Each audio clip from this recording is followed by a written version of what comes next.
Alright, let's talk about it. When people say white culture, what do they even mean?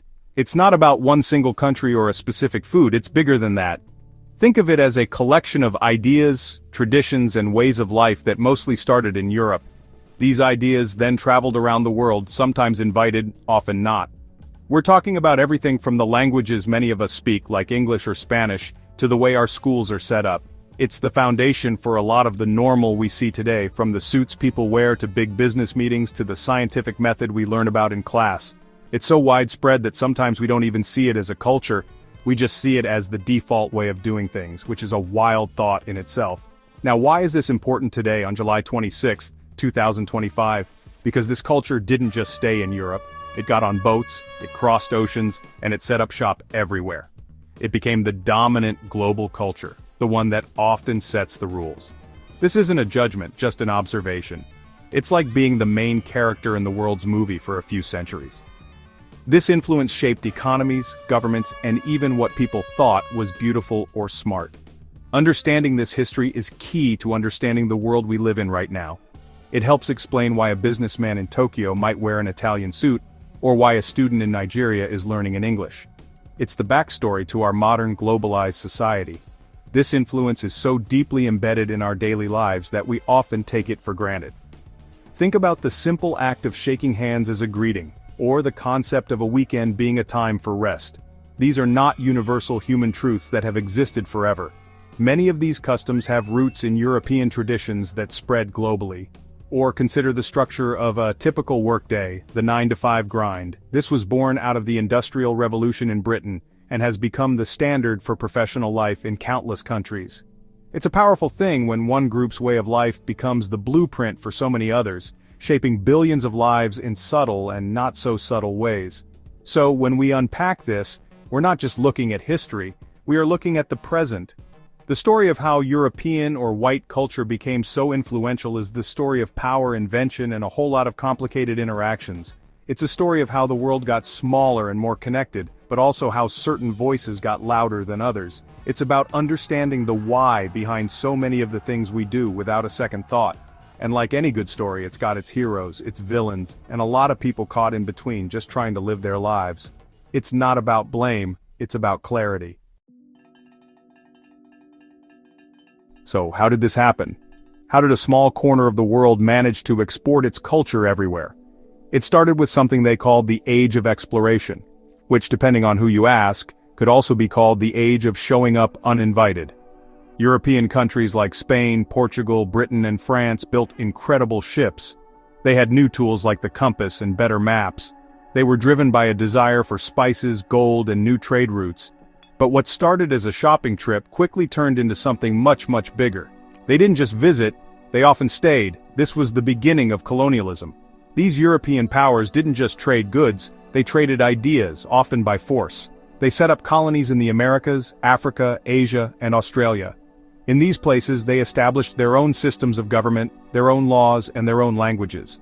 Local leaders were often pushed aside, and European ways of organizing society became the new normal. This wasn't a gentle suggestion, it was a takeover.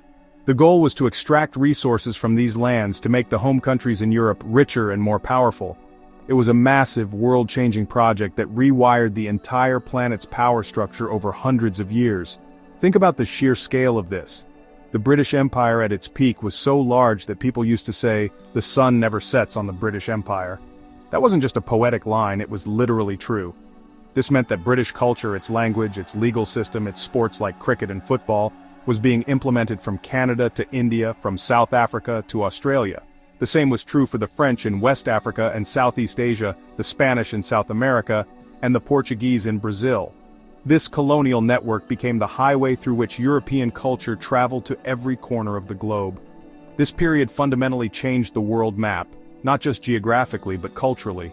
It created a system where a handful of European nations held immense power over the rest of the world. This power dynamic was the key. It allowed their cultures to be seen as advanced or superior, while local cultures were often suppressed or dismissed as primitive. This laid the groundwork for why a European language might be the official language of a country in Africa, or why a legal system in an Asian nation might be based on a British model. It wasn't an accident, it was a direct result of this era of colonization and control. Let's bring it down to the things you can actually touch. Many of the inventions that define our modern lives have their roots in Europe and America during a time of incredible industrial and scientific growth. Take the telephone, for example. Alexander Graham Bell, a Scottish-born inventor, patented it in America. Suddenly you could talk to someone miles away. This one invention completely changed business, relationships, and even the concept of distance itself. Before the phone, a message could take weeks to cross a country. After the phone, it was instant. This technology, born in the West, is now in the pockets of billions of people worldwide in the form of a smartphone. And it's not just high-tech gadgets. Think about what you're wearing. Maybe it's a pair of blue jeans. Those were created by Levi Strauss, a German immigrant in America, for gold miners in California. They were tough, they were practical, and they became a symbol of American ruggedness. Now you can find jeans in a market in Marrakesh, a department store in Seoul, and a boutique in Buenos Aires. They became a global fashion staple, a piece of Western clothing that represents casual comfort everywhere. The same goes for the t-shirt, once an undergarment for the US Navy, now a universal piece of clothing. Or, look at how we get around.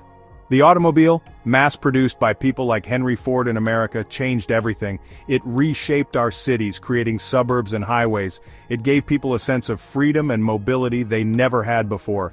This idea of personal transportation spread across the globe, and now cars from German, American, and Japanese companies who quickly adopted and innovated on the model are a status symbol and a daily necessity in virtually every country. The car didn't just change travel, it changed our entire landscape and lifestyle from drive-thrus to traffic jams.